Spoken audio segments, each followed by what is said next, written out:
Hey everyone, welcome back to Civil Engineering Academy. This is Jason.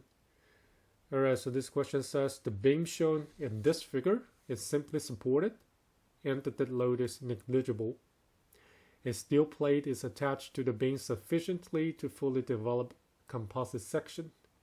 Alright, so as you can see right here, there's a simply supported beam with 15 feet in span, a applied load 4 kips right at the 5 feet from the left support, 10 feet from the right support. Okay, and you can see from the cross section, this is a composite section which composed of a wood beam on top and a steel plate at the bottom.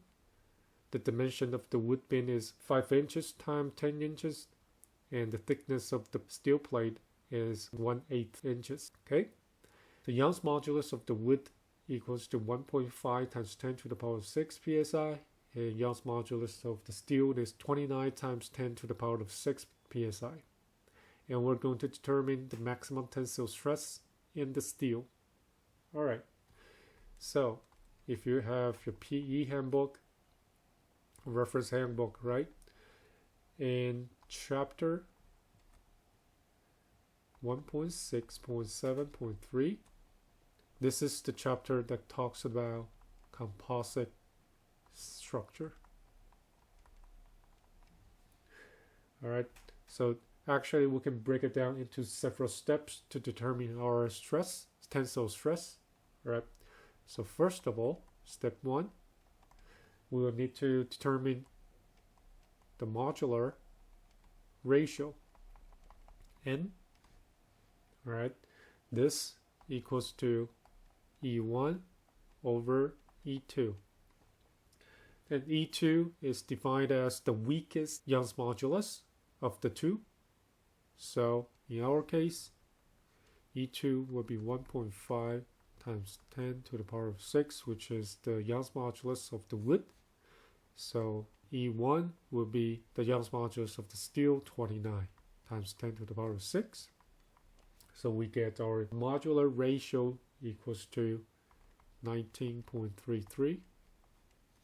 Alright, then we move on to step 2, where you multiply your modular ratios to the width of the steel. This would help us to determine the transform sections of this composite member. Okay, so N times BS, which is the width of the steel, equals to 19.33 times 5 inches. So you get 96.65 inches. Okay, so if we draw our transform section right here, okay, this is your wood, and this is going to be your steel, right? So the width of the wood is still 5 inches.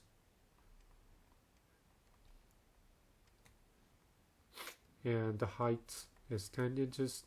The thickness of the steel is still 1/8.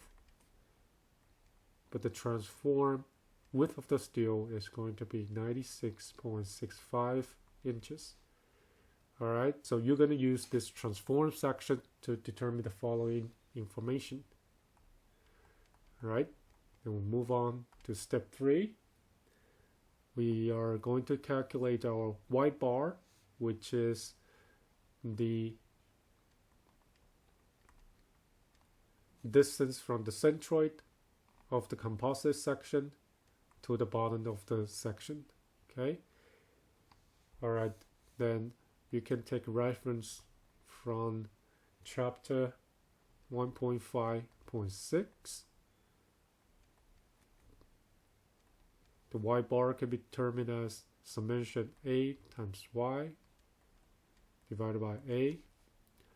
So in our case, we have two material, steel and wood. So we already defined material 1 will be steel, material 2 will be wood. Okay, so this is number 2, this is number 1. Okay, so A1 is the area of the steel. So this is going to be 96.65 times 1/8. So your A1 equals to 12.08 inch square. A2 equals to 5 times 10, that's 50 inch square.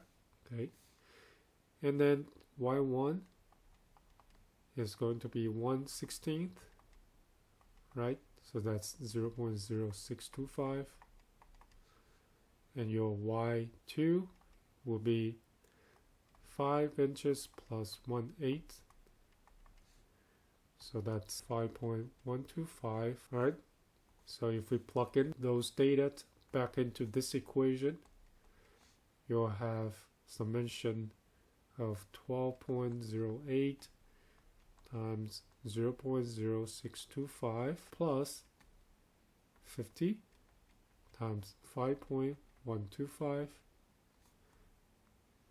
and divided by 12.08 plus 50, then you get 4.1399 inches. All right, then your step 4 will be determining the moment of inertia for this composite section. This called it IC, and you can also take reference from chapter 1.5.7.1, right? This is the chapter that gives you formula to calculate moment of inertia. So it's going to be summation I plus summation AD square. All right, so I will be the moment of inertia for each individual material.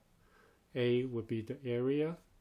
D is the distance from the center of each material to the centroid of the composite section.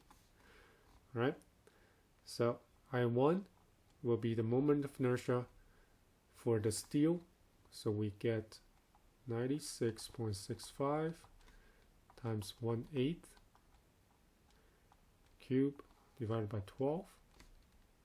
This is 0.0157 inch to the 4th.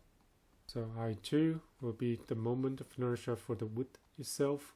So it's going to be 5 times 10 cube divided by 12. You get 416.67 inch to the 4th. D1 is going to be Y bar minus Y1. So that's going to be 4.0774 inches. Then D2 will be Y2 minus Y bar. So that's 0.9851 inches. Okay, plug into this equation, you should be able to calculate your moment of inertia for the composite section equals to 666.04 inch to the 4th.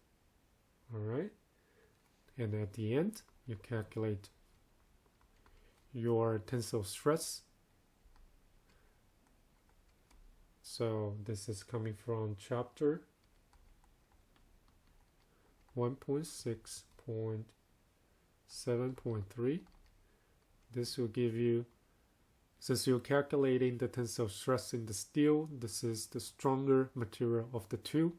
So you should apply this equation, N times N times Y divided by IC. So you have your modulus ratio, your Y, which is distance from the centroid to the bottom. That's Y bar. IC, which is the moment of inertia for the composite sections. So the only information that is missing here is your moment. And we're calculating the maximum tensile stress, so you need to determine the maximum moment. All right, so let's quickly calculate this maximum moment in this simply supported beam. So let's calculate the reaction at the left support. This should equals to 10 over 15.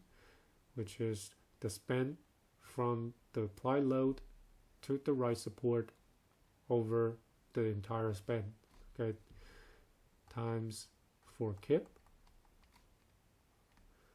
So this will give you 2.67 kip, and your maximum moment should equals to 2.67 times 5 feet. So this will give you 13.33 kip feet, and that also equals to 160 kip inch. Then you have all the information you need. So just plug everything back in here. 19.33, 160, Y bar 4.1399 divided by IC 666.04. You should get your tensile stress 19.22 KSI. Alright, so your answer will be C. Alright, that's it for this problem. See you guys next time.